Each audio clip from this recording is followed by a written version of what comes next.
Hello everyone, welcome back to our channel. Take it simple. In today's video, I'm going to show you how to change font size on AOL Mail. It's very quick and easy, so let's get started. First of all, open the AOL Mail app on your phone. If you don't have the app yet, you can get it from Google Play Store or the Apple App Store. Once you do that, go ahead, launch the app, then sign in. Now on the screen, you can see options like Inbox, Home, Receipts, and Subscriptions. Tap on Inbox, then open the mail that you want to increase the font size of.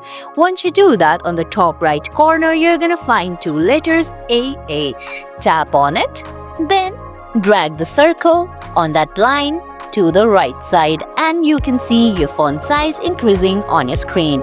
And guys, that's it. That's how you change AOL Mail font size. I hope you found this video helpful. If you did, please give it a thumbs up, leave a comment, subscribe to our channel and hit that bell icon. See you in the next video. Thanks for watching.